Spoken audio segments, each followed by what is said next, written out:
Audio Jungle.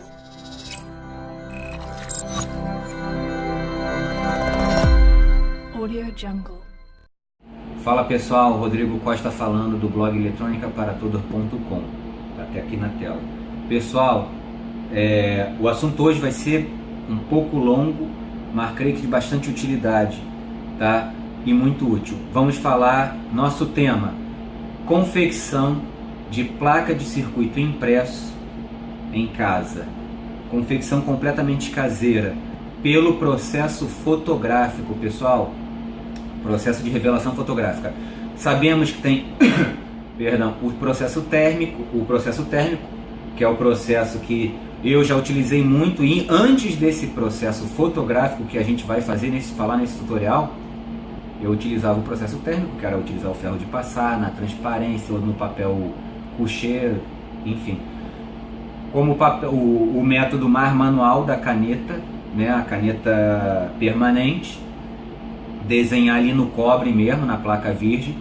Mas esse método de hoje é o método fotográfico, onde a gente utiliza uma lâmpada de ultravioleta ou a chamada luz negra, é a mesma coisa, tá? E esse vai ser o tutorial. Bom, para começar do início, tá? Para que esse tutorial realmente seja uma videoaula, um vídeo tutorial, muitos amigos pediram, fico muito feliz com isso, tá?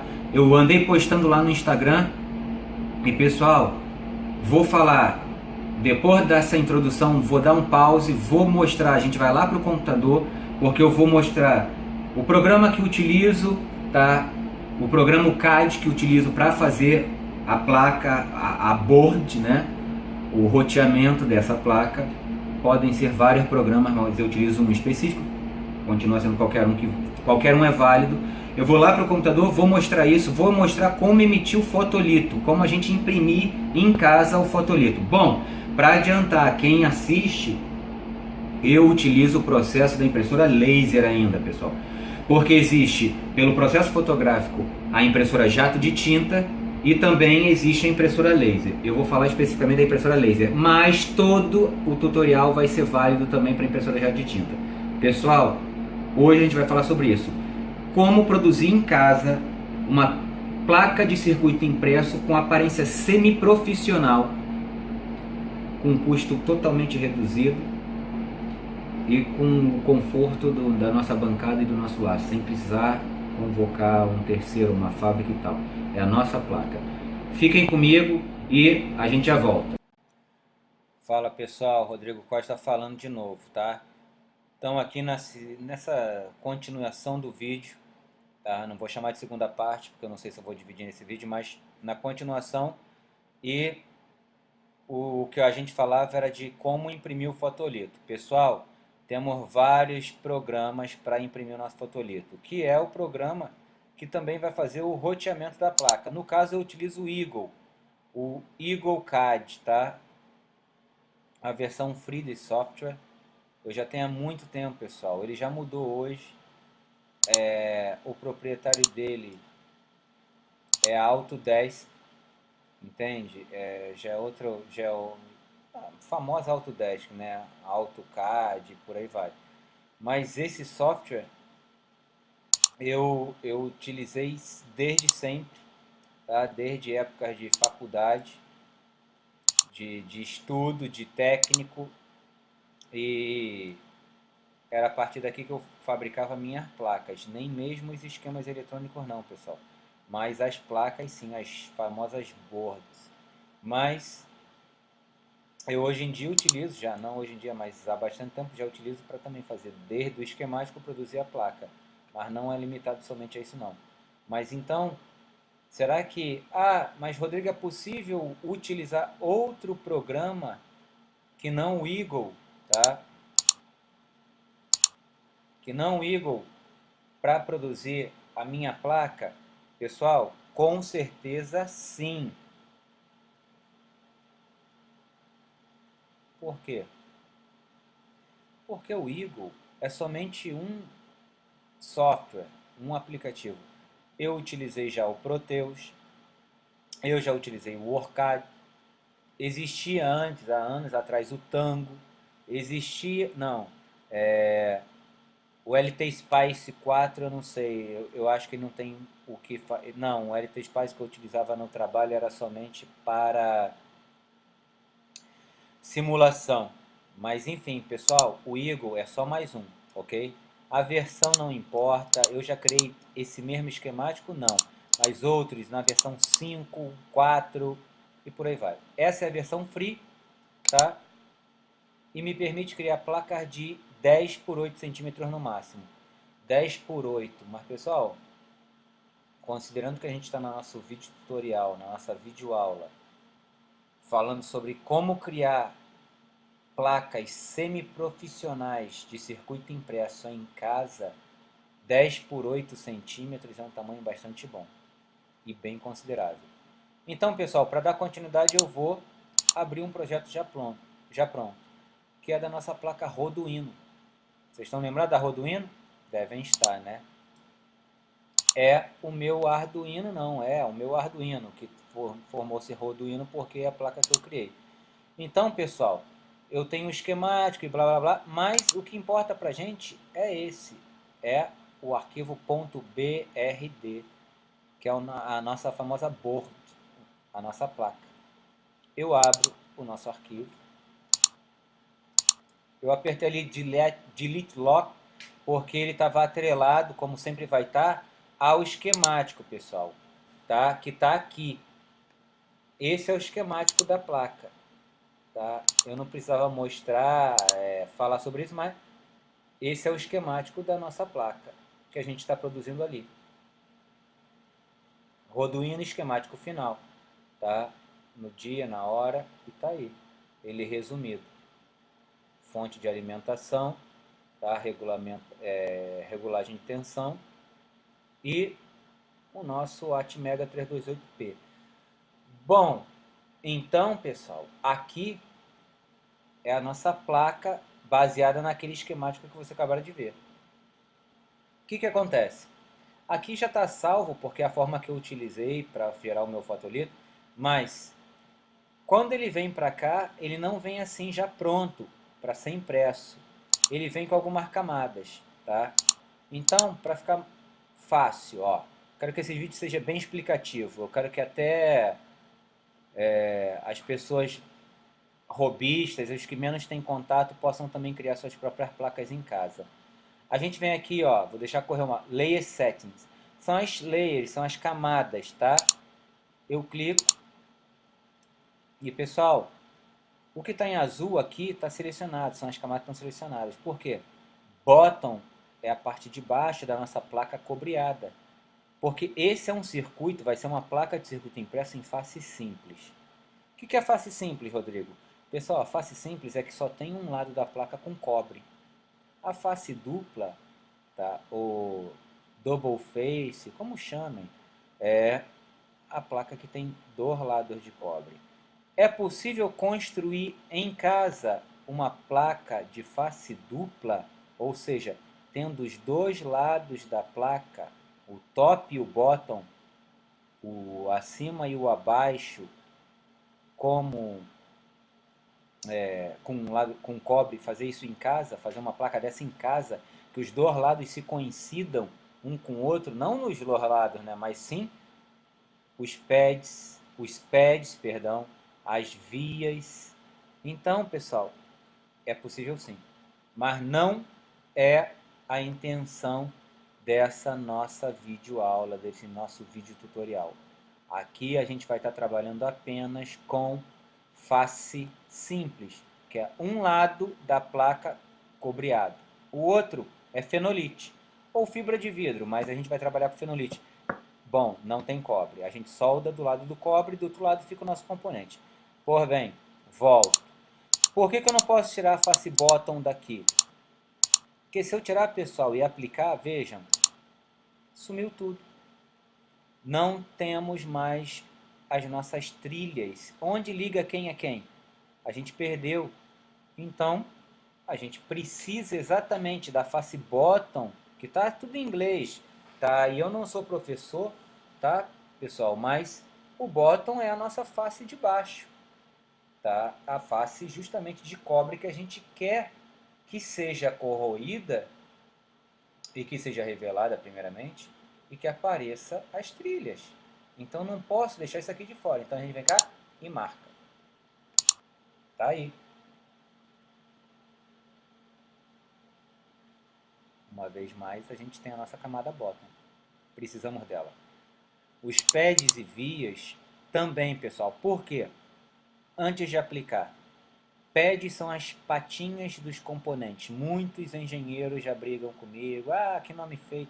Pessoal, não me importa. De verdade. Respeito a todos.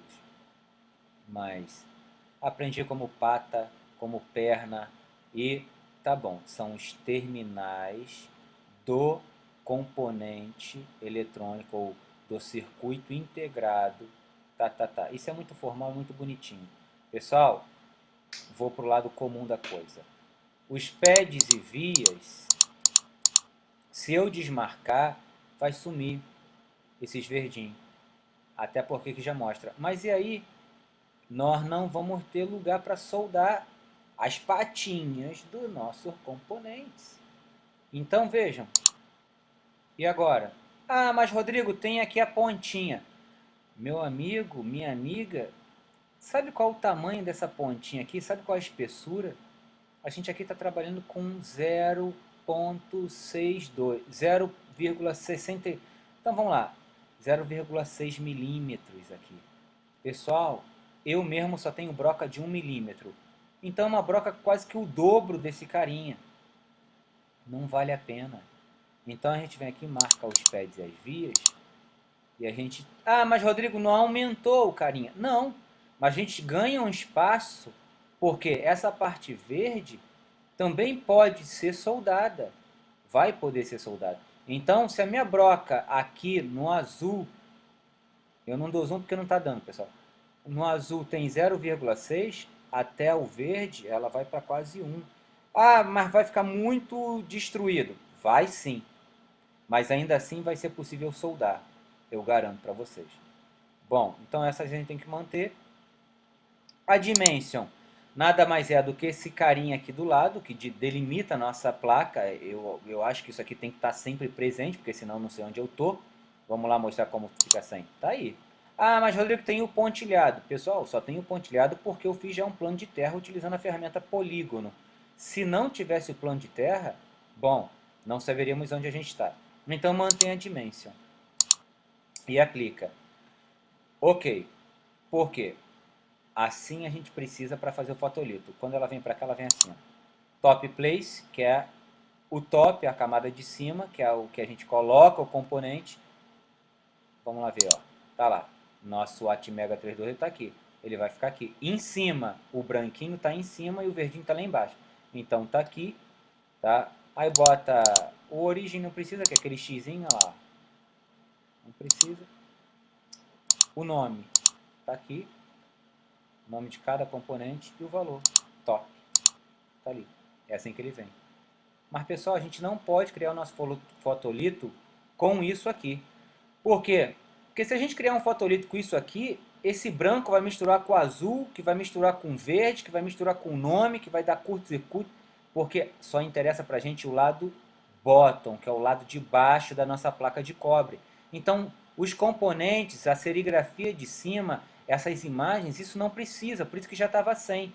Apesar de quando a gente cria do esquemático a placa, a board, ela vem com isso, a gente tem que tirar. Então eu tiro, aplico. Isso importa. Agora está o que importa. Vocês conseguem compreender por quê? Pessoal, simples. Porque isso tem que ficar que é a nossa trilha, tem que estar no cobre. E as patinhas também, seus sapatinhos, suas sapatas, como chamem, seus terminais, seus pads. Como as vias. Então, é isso que quero. E aqui, o eletronicaparator.com Roduino versão 1.0 é porque eu adicionei um texto, tá, pessoal? Que tá aqui. Antes de mandar rotear. Ou antes mesmo de eu rotear, para mim saber onde isso vai ficar. Bom, tá aí. Tá feito. Eu dou ok. É isso que a gente precisa. Agora, eu tenho o costume, pessoal, de criar o plano de terra. Que nada mais é do que interligar todos os GNDs num grande plano interligado de cobre. Para quê? Para evitar gastar muito percloreto, não, para evitar gastar muito tempo na corrosão, quando a placa estiver lá no percloreto de ferro, tá? Claro, uma vez que ela já tenha passado pela revolução fotográfica, mas e também para alguns tipos de circuito eletrônico, tá? Alguns projetos, alguns engenheiros, técnicos, tecnólogos preferem que ela tenha um plano de terra, porque o plano de terra aumenta a nossa linha de GND e absorve ruído, interferências eletromagnéticas e por aí vai. Claro, existem placas que não necessitam, existem outras e que é mais aconselhável. RFI, tá? Placas de de radiofrequência, é melhor? É pior? Depende do circuito. Rádios de potência, perdão, placas de potência, fontes de potência, ou fonte, simplesmente fonte de alimentação. É melhor ter plano de terra ou não? Eu, na minha opinião, diria que sim. Então, o que eu seleciono aqui no Eagle é o polígono, a ferramenta polígono, demarco a placa onde eu quero que ela tenha a possibilidade de ter o plano de terra interligado e vou lá e aperto a ferramenta Rat's Nest. Tá aí. Pessoal, tudo que está em azul é GND. Tudo que está em preto não é nada. É placa de fenolite que vai ficar vazia. Então, pessoal, perdão, tudo que está em azul grande, grosso assim, e algumas, claro, alguma mais fina, mas GND. Outros azuis fininhos assim são as linhas de sinais. Mas o que eu quero dizer é que com um plano de terra formado pela ferramenta polígono, a gente interligou todos os terras da placa, todos os terminais, perninhas que tem GND, que devem ser conectadas ao GND, ao terra da placa, estão conectadas assim, com um grande plano de GND de terra, onde até mesmo a nossa escrita, o nosso eletronicaparator.com, o Roduino, por ter aqui um xizinho, ele quase faz conexão com o nosso GND também. Então isso aqui também viraria GND. Então, pessoal, para vocês terem ideia, na placa GND, perdão, tá aqui um pad, um terminal, que aqui vai o nosso jack de força, onde alimenta a placa, né? Se ele está aqui, ó, ele está em GND. E ele está junto desse cara. Esse aqui é o nosso pino central. Então ele está no VCC, no VCC. Independe da voltagem que vai entrar, da tensão que vai entrar. Bom, então todos esses caras do GND estão interligados. Ó, esse com esse cara, que vai com esse outro cara. Ó, o nosso pino central do nosso regulador de tensão 7805 também vai com esse cara. A gente ganha uma grande linha de terra, pessoal. Qual o último intuito de ter isso?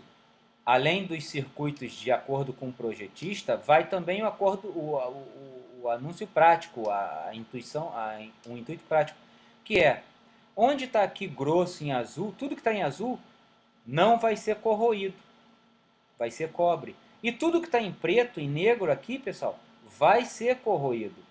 Então, olha quanto da nossa placa não vamos ter que corroer.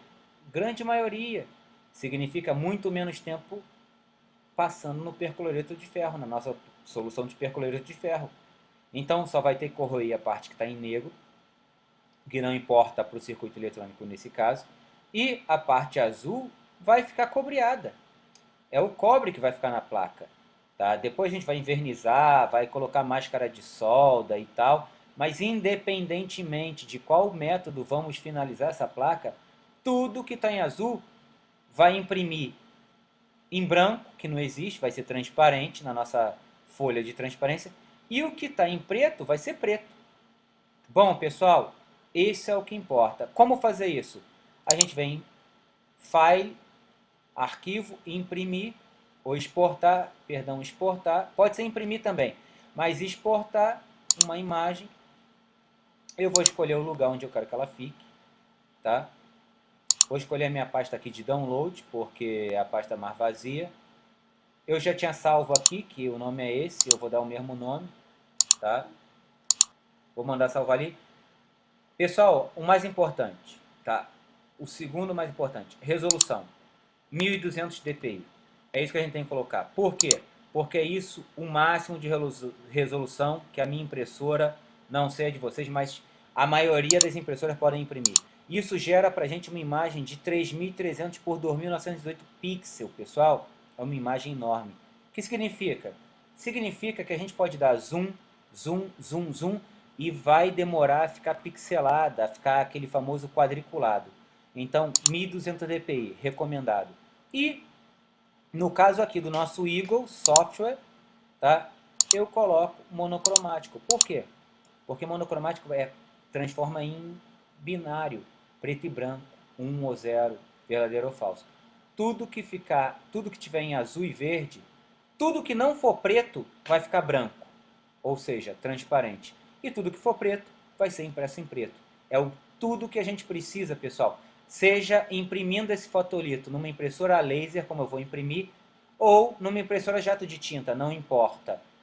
Monocromático, 1200 dpi e manda brasa. A gente vai imprimir assim. Eu vou botar aqui o número 1, tá? Porque senão ele vai reclamar. Vocês viram que tinha lá. Tá lá. Salvei. Cadê? Número 1. Tá aqui. Ela vai ficar isso. Tá aqui, pessoal. Vai virar isso. Esse é o nosso fotolito. Aqui eu trago esse cara um pouco para cá, tá? E coloco o fotolito do lado. Tá aqui, o fotolito gerado. Pessoal, a gente precisa desse cara somente, o da direita, para imprimir na escala de 1 por 1, o mais importante, sempre 1 por 1. Pode ir para o Microsoft Word, é a minha recomendação, mas sempre escala 1 por 1. E pessoal, vejam vocês, tudo que estava azul ficou branco, e o que era preto continua preto. É disso que a gente precisa, tá? A partir daqui, tá, eu incluo essa imagem no Microsoft Word, como vou mostrar agora. Vamos abrir. Eu não tenho Word porque eu estou no Macintosh, mas vamos lá para o OpenOffice, que eu tenho aqui. OpenOffice.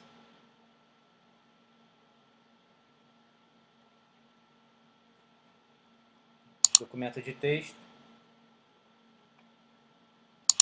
Vou crescer aqui a parada.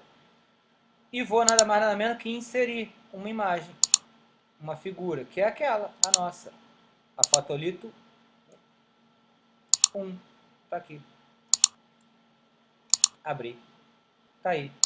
Pessoal, aqui a gente tem o nosso fotolito, tá? Tá ele aí. Eu tenho certeza que aqui eu estou no 100%, tá aqui na nossa direita. Eu tenho aqui no Word, certeza, no Word ou no OpenOffice, em qualquer outro editor de texto, que está na escala de 1 por 1, tá? Como eu posso ficar sabendo? Eu tenho certeza, mas a gente fica sabendo, manda imprimir um primeiro preview, uma pré-produção, imprime esse arquivo, essa imagem numa folha de papel comum e botem lá o nosso chip, por exemplo, o nosso Atmega 328 que está aqui, ou qualquer outro componente, porque assim a gente vai ter ideia e certeza absoluta de que o componente está com a medida correta na imagem que a gente imprimiu. Bom, aqui eu tenho 1 por 1. Minha recomendação, antes de imprimir o fotolito na folha de transparência, pessoal. No nosso caso, eu utilizo a impressora laser, tá? Que vocês sabem que ela precisa esquentar, que ela tem um toner, que ela tem todo um processo de esquentar até atingir a temperatura tal para que ela possa vir a imprimir. Certo.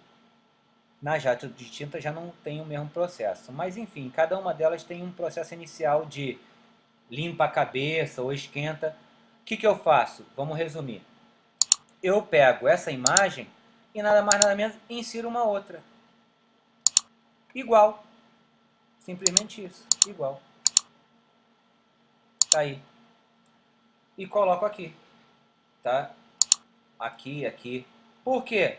Porque, pessoal, como a minha impressora está esquentando, eu não sei se quando ela imprimir a primeira parte desse fotolito, dessa primeira imagem, ela vai estar numa temperatura boa o suficiente para deixar o toner grudadinho na transparência, tá? Até porque a gente sabe que a folha de transparência não é fininha, ela é mais grossinha, outras enrugam, tá? Por conta do calor do cilindro da impressora laser. Então eu coloco uma e coloco uma outra abaixo para poder comparar. Então imprimo duas. Sim, eu perco uma parte maior da transparência, porque na verdade eu escolho depois de impresso se a primeira está melhor, se a segunda está melhor, qual está mais preto. Mas pessoal, é melhor perder agora metade de uma transparência que perder no processo final, depois de revelado, depois de que passado pela lâmpada UV, revelado no processo com bicarbonato de sódio, blá blá blá.